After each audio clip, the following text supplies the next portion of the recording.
Part 4 Ring of Bells. Chapter 1. Lizzie paused for a few moments then and raised her hand. "Listen," she said, gazing out the window. "Bells! Do you hear them?" I hadn't. Not until that moment. "I love the sound of church bells ringing," she went on. "Every time I hear a ring of bells it makes me think the same thing, that there is hope. That life goes on. Did you know that in Dresden every year on the anniversary of the day the bombers came they ring all the church bells in the city? I have been back a few times now, and it is not the old city, of course, but it is wonderful to see how they have built it up again, out of the ashes, and when the bells ring out over the new city, they are a lot louder than this one, I promise you. But this one is beautiful. This is a gentle bell." She turned to us then. I'm sorry my story has taken so long. It is getting dark outside already.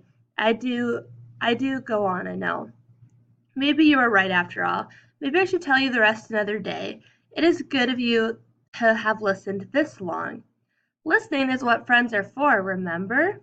I said. "Did you escape?" Carl asked. "Did Peter get caught? What happened? I want to know what happened." "You see," I said with a smile, "we're not going anywhere until you tell us the rest of the story. We're staying right where we are, aren't we, Carl?" Lizzie patted my head. "You are both very kind," she said. "I will not keep you long now, I promise." She stroked the glass face of the compass with the tips of her fingers, contemplated it for a while, and then she went on with her story.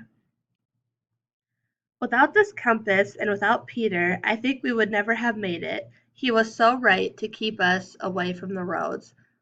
We were to learn that it was not the cold and the hunger that were the greatest threat to us, it was people who might be suspicious of us, who would ask questions, who would report us. Out in the countryside there were not many people, and if we had joined the thousands of people cramming the roads, there would have been even greater dangers to face. The planes, the fighters. They told us all about it. Some of the refugees we came across later, how the planes would come flying in low over the roads, bombing and strafing. So many died that way, soldiers and refugees, side by side. Peter and his compass kept us away from all that, but I am sure it was also because we traveled always by night that we survived. I remember Muddy was forever worrying that we were moving too slowly, that the Russians were closing in behind us. It was true that we could often hear the distant rumble of their guns. We saw them lightning up in the sky all along the eastern horizon, and they did seem to be coming much closer all the time. After trekking through the night, Muddy must have been exhausted, as we all were, but she was reluctant to stop each morning. She always felt we could keep going a little while longer. Thankfully, by first glimmer of every dawn, Peter had usually managed to find somewhere for us to hide up for the day, somewhere we could at least be dry and warm, and even light a fire if we were lucky. It might be some remote barn or shepherd's hut or forester's shack, it didn't matter. All the time we stayed away from any towns and villages and kept as far as possible to the valleys and the woods where we would be less likely to be seen. We soon discovered we were not the only ones tramping through the countryside on that long trek westwards, nor only ones who had chosen to avoid the dangers of the roads. So there were days, like it or not, when we would find ourselves having to share a barn or shed with other refugees, mostly families like us, but once or twice there were soldiers with us too, whole units of them. Those meetings were awkward at first. No one trusted anyone those days, you see. You never could, not to begin with. It was having Marlene with us that helped break the ice, helped dispel suspicion. They would only have to see Marlene, and Muddy would only tell them our story about the zoo and how he looked after Marlene at home in the garden, and they soon would be telling their own stories of how they had escaped the bombing and the firestorm. All of us knew we were lucky to be alive. Strange to say, considering what we were all living through, there was often more laughing than tears, though I do not remember there were many refugees who just sat there staring into nothing, rocking back and forth and murmuring in their misery. If there were other children there, then Carlyle loved it all the more. Not only did he have an audience for his juggling and all his party tricks, but he had Marlene to show off as well. Somehow he taught Marlene to kneel down and lift her trunk at his command, and the children loved this. In front of them he always claimed absolute ownership of Marlene. He referred to her as my elephant or my Marlene. He just loved play acting, and he was good at it too. He had slipped easily into part of being the younger brother to Peter, mostly, I think because he generally liked having an older brother of his own, a proper pal. He would tell everyone proudly that he was the only one who could handle the elephant, that his older brother could not manage her at all, and certainly not his sister. He played the clown wonderfully, and people laughed. I found that once we had laughed together for a while, we all began to feel there was a kind of refugee solidarity among us. Sometimes so much so that we did just swap stories, but we would share our food and drink as well.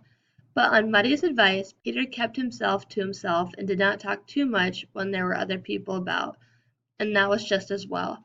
The more we got to know him, the more we noticed he did not have a noticeable accent. Canadian or Swiss, it did not matter. All that mattered was that he spoke differently enough for other people to notice it, and if we noticed it, then they might too. Time and time again, people would ask Muddy why her son was not in uniform like all the other young men.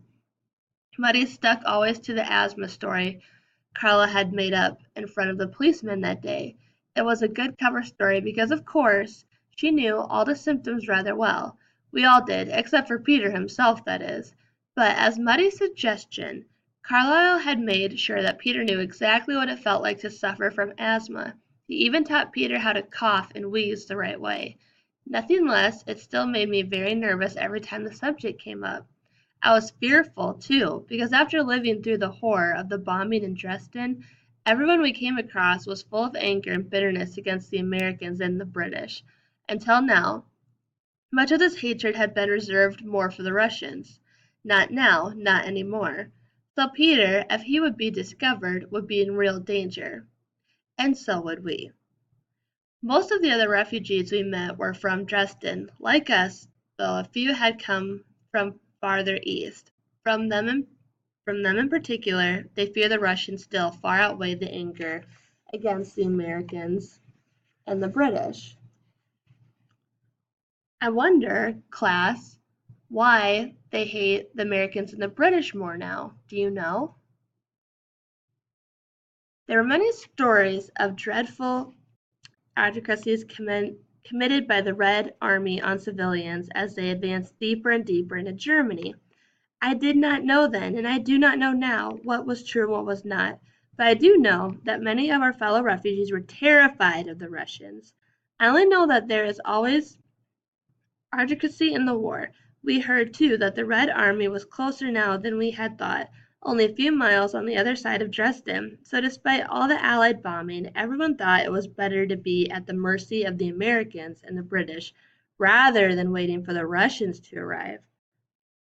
Whenever we found ourselves hiding away in the company of other refugees, Peter would make himself scarce, to avoid suspicious looks and searching questions, he told me. Sometimes he said he was off to look for food, but often he would excuse himself by saying that he had to go see Marlene, and whenever I could, I would go with him. Not, of course, to help with Marlene at all, but just because I wanted to be with him.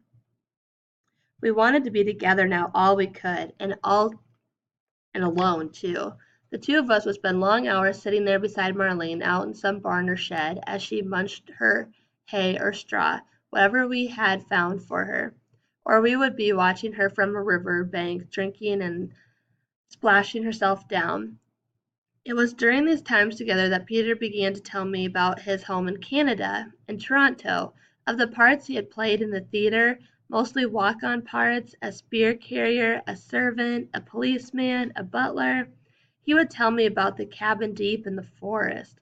It's called his cottage, where he and his mother and father used to go for weekends all through his childhood, about the cycling and the canoeing they did, and the fishing and the moose and the black bears they saw, and I told him about my Poppy, about Uncle Manfred and Aunt Lottie and all the good times we had down on the farm, and about the argument that had split my family. But we tried all we could not to talk about the war. Both of us knew it was a grim shadow that hung over us, that threatened to separate us, and we both wanted to live for a while away from all of that in the warm sunlight of shared memories and hopes. We found we had much in common: bicycling, boating, and fishing. He was an only child, he'd told me, and he had never been part of a large family until now. That is, he knew he was only playing the part of the elder brother, but the longer he was with us, the more he felt easy in the part, just one of the family, and he loved that, he said. How we talked, but even in our silences, I felt a togetherness with him that I had never felt with anyone else. Then came the time. Well, I suppose it had to happen, didn't it? That Carl came upon us one day and surprised us. I remember we were sitting there on the river bank with Marlene wafting her trunk over our heads. "You two are canoodling, aren't you?" he said with a mischievous twinkle in his eye. "I know you are. You are always going to be off together, and I have been watching you." "None of your business," I snapped. I was furious with him and embarrassed too, but Peter handled it much better. He sat down between us and put his arm around him. "We were just talking, Carlyle, getting to know one another. I'm her brother, remember? Your brother too. You and me. We talk, don't we? The thing is that if I want to play the part right, I have to get right into it. That is why you told me all about your asthma attacks. Remember? I need to know all there is to know about the new me and my new family, and I have to know backstories of everyone in the play. See what I'm saying? That's what actors do. You understand that, don't you, Carlyle? I mean, people might ask me questions about Poppy, for instance, about where we lived in Dresden, about the zoo, about the farm, about Uncle Manfred and Aunt Lottie, and I've got to know these things, right?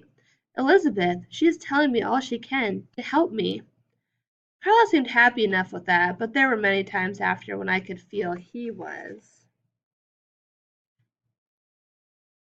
keeping an eye on us, and that worried me. I certainly did not want Muddy to have any idea how I really felt about Peter. Not because of what she might think about it, but because it was private, very personal, and I wanted to keep it that way. The food we had brought with us from the farm lasted as long as we could make it, but in the end, of course, there was none left. After that, finding something to eat became our greatest problem. Not for Marlene; she would only have to brush the snow aside with her trunk or her foot and be able to find something edible underneath. And once the snow had gone, Marlene simply grazed as she went. She was on a content scrounge, her trunk searching ahead of her. For much of her journey we kept to the valleys, so there was always plenty of water for us to drink from the rivers and streams. And there were many days when Peter found us hay barn to hide where Marlene could gorge herself all day long. But food for us was much harder to find. Again, it was Peter who saved our bacon, so to speak. In the Air Force, he had done some training in living off the land. It was something they all had to do in case they got shot down. And anyway, luckily for us, back home in Canada, he was used to finding food in the wild, scavenging for it, fishing for it, hunting for it. He had done this all his life, but as he said, until now, scavenging had not included stealing. Early every morning we would settle into our new shelter for the day, make ourselves and Marlene as comfortable as we could, then sooner or later Peter would disappear. He would be back an hour or so later with something, eggs from a henhouse maybe, or sausage, liberated, he called it, from someone's ladder. There were carrots sometimes, even apples once or twice. It turned out there were many homes and farms lying empty and deserted in the countryside. So many people, like Uncle and Aunt Lottie, had abandoned their houses and fled, and Peter scavenged for more than food. Once he came back with a fishing rod, and after that we quite often and had grilled fish for our breakfast. But there were times when he came back with very little, a few nuts and some half-rotten root vegetables.